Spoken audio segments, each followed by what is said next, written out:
Triple R తర్వాత చాలా gap తీసుకున్న దర్శకధీరుడు రాజమౌళి తన తరువాతి సినిమాను సూపర్ స్టార్ మహేష్ బాబుతో మొదలు పెట్టిన విషయం తెలిసిందే. ప్రతిసారి సినిమాకు ముందుగానే ప్రెస్ మీట్ పెట్టి మూవీని అనౌన్స్ చేసి కథా నేపథ్యం, నటీనటుల వివరాలు తెలియజేసే రాజమౌళి ఈసారి కనీసం అనౌన్స్మెంట్ కూడా లేకుండానే సినిమాను మొదలు పెట్టేశాడు.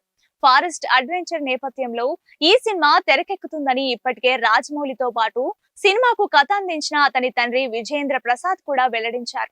పాన్ వరల్డ్ మూవీగా రూపొందుతున్న ఈ సినిమాపై అందరికీ తారా స్థాయిలో అంచనాలున్నాయి. ఏ అంచనాలకు ఏమాత్రం తగ్గకుండా రాజమౌళి SSMB 29 ను తెరకెక్కిస్తున్నాడు. రాజమౌళి సినిమా అంటే ఎంత లేట్ గా తెరకెక్కుతుందో తెలిసిందే. ప్రతి సన్నివేశం చాలా పర్ఫెక్ట్ గా ఉండాలని కోరుకునే రాజమౌళి తాను అనుకున్నట్లు సీన్ వచ్చే వరకు ఎక్కడ కాంప్రమైజ్ అవ్వకుండా సినిమాను తెరకెక్కిస్తుంటాడనే విషయం తెలిసిందే. అందుకే సినిమా లేట్ అవుతోంది. ఎంత లేట్ అయినా దానికి తగ్గట్టు అవుట్పుట్ ను ఇచ్చి అందరినీ ఆకట్టుకుంటాడు రాజమౌళి. 2001లో స్టూడెంట్ నెంబర్ 1 చిత్రంతో డైరెక్టర్ గా పరిచయమైన SS రాజమౌళి 2022లో విడుదలైన త్రిబుల్ ఆర్ వరకు కేవలం 12 సినిమాలు మాత్రమే చేయగలిగాడు. యావరేజ్ గా 2 సంవత్సరాలకు ఒక్క సినిమా అని చెప్పుకోవచ్చు. వీటిలో బాహుబలి సిరీస్ కి దాదాపు 5 సంవత్సరాల సమయం తీసుకున్నాడు. తాను అనుకున్న విధంగా వచ్చే వరకు ప్రతి సీన్ ని చెక్కుతూనే ఉంటాడని రాజమౌళికి పేరుంది. ఆ విషయాన్ని హీరోలే బహిరంగంగా చెప్తుంటారు. త్రిబుల్ ఆర్ చిత్రం కూడా అలాగే ఆలస్యమైంది. అంటే 2013 నుంచి 2022 వరకు, అంటే 9 సంవత్సరాల్లో రాజమౌళి బాహుబలి 1, బాహుబలి 2, త్రిబుల్ ఆర్ చిత్రాలు మాత్రమే చేయగలిగారు.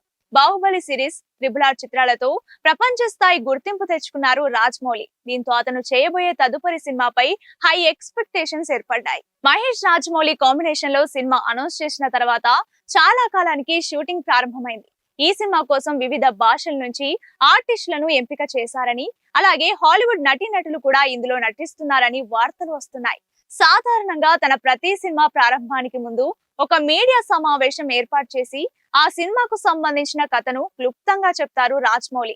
తను చేయబోయే సినిమా కథను పూర్తిగా రివీల్ చేసిన సందర్భాలు కూడా ఉన్నాయి. అయితే ఎంతో ప్రతిష్టాత్మకంగా భావిస్తున్న SSMB 29 కి సంబంధించి ఎలాంటి ప్రెస్ మీట్ లేకుండా, అనౌన్స్మెంట్ కూడా లేకుండా సైలెంట్ గా షూటింగ్ స్టార్ట్ చేసేశారు.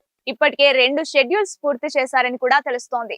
అందరినీ ఆశ్చర్యపరిచే మరో విషయం ఏంటంటే 3వ షెడ్యూల్ కూడా మొదలైపోయిందట. ఇటీవల ప్రారంభమైన 3వ షెడ్యూల్లో ప్రియాంక చోప్రా కూడా జాయిన్ అయినట్టు తెలుస్తోంది. ఎవరికి తెలియకుండా చాలా సైలెంట్ గా మహేష్ సినిమాను జక్కన్న పూర్తి చేస్తున్నాడు. ఇప్పటి వరకు రాజమౌళి చేసిన పాన్ ఇండియా సినిమాలో త్వరగా షెడ్యూల్స్ పూర్తి చేస్తున్న సినిమా మహేష్ దే కావడం విశేషంగా చెప్పుకోవచ్చు.